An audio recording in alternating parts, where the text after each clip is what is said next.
Thomas Watson once said, if you want to increase your success rate, then double your failure rate.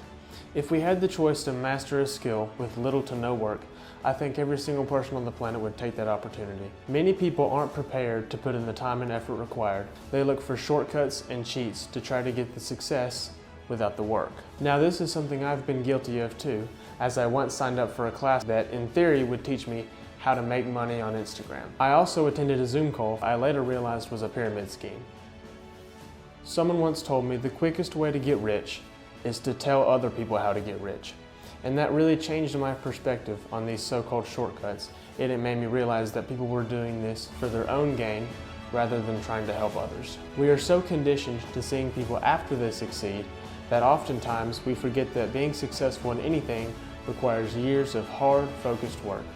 It is true that some people get lucky and some people have a better starting point than others, but the majority of us have to learn through a long, slow course of trial and error. That's why specialists in any craft are extremely rare. People see the long road ahead and immediately look for a shorter alternative. Many people see failure as something to be afraid of, when in reality it's just part of the journey. You're not going to set a personal record every time you go to the gym, you're not going to get thousands of views on your first YouTube video, and you aren't going to retire the day after you invest in cryptocurrency. Odds are you won't get it right the first time, or maybe even the second or third time, and that's okay. The problem that many people have today is they try, fail, and give up, or they try, fail, and don't learn.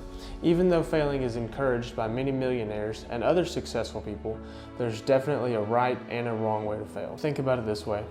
You work a regular job and you have people that depend on you. You are your household's only source of income, and if you were to lose that job, the people that depend on you would suffer. You cannot afford to fail the same way a man who is a millionaire in the 3rd grade can afford to fail. If a businessman like Donald Trump loses a couple $1 million, it would be a regular Tuesday. While if you were to lose a couple $1 million, it would ruin your life. Millionaires often give advice, especially to young people, about getting rich. They say that the journey to being rich should start with failing, and this is only partially true. Not everybody has the finances to fail the way they do until something sticks and you become successful. Even if you were to come up with a couple $1 million to invest, there's no guarantee that you wouldn't lose all of that as well. It can be too risky, and when you lose everything, you'll be in an even worse position than when you started this so-called journey. When you try something new and fail, there are a few things that can happen. Number 1, you fail and you give up. You tried that thing and it didn't work, so you went back to your comfort zone. Number 2, you fail and then you continue to fail with no progress.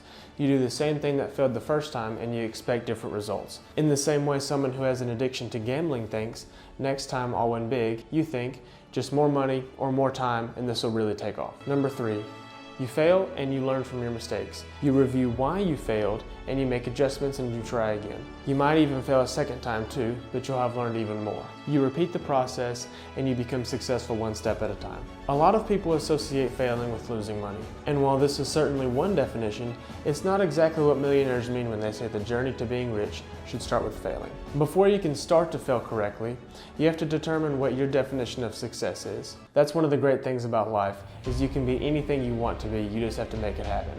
Some people desire money. Others would rather have experiences. If your definition of success is starting your own business, then you will have to risk losing some money in order to make that dream come true. There's just no way around it. A great way to minimize that risk would be learning from other people's failures and surrounding yourself with those who have achieved your definition of success. Smart people learn from their own mistakes, but geniuses learn from other people's mistakes. If your definition of success is traveling the world or gaining experience in a bunch of different areas, then there are a different set of risks that come with that.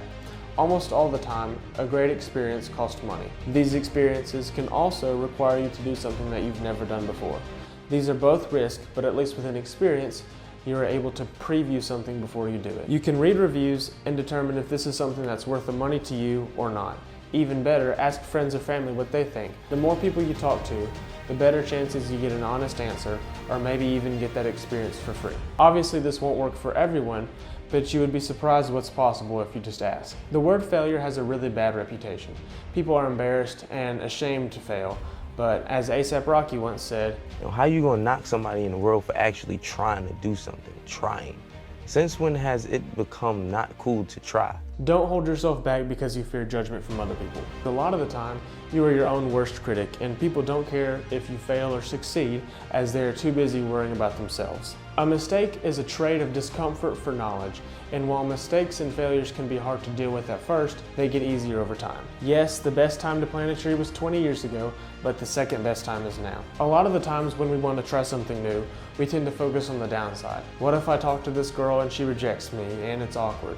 When you focus on the upside, what if I ask this girl out and we have a great connection? Then these things that used to be so hard become so easy. The next level of this could be money. We go straight to the negative and think, what if I put money into this business and it doesn't work? When we should be thinking, what if I put money into this business and it becomes bigger than I ever imagined? Now, obviously you shouldn't be reckless with these decisions, but having this mindset will make everything easier. If you want to grow, sometimes you have to put yourself in uncomfortable situations.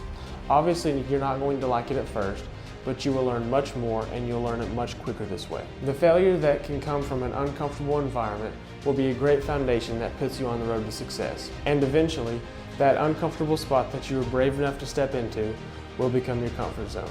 Thanks for watching, guys, and I'll see you in the next one.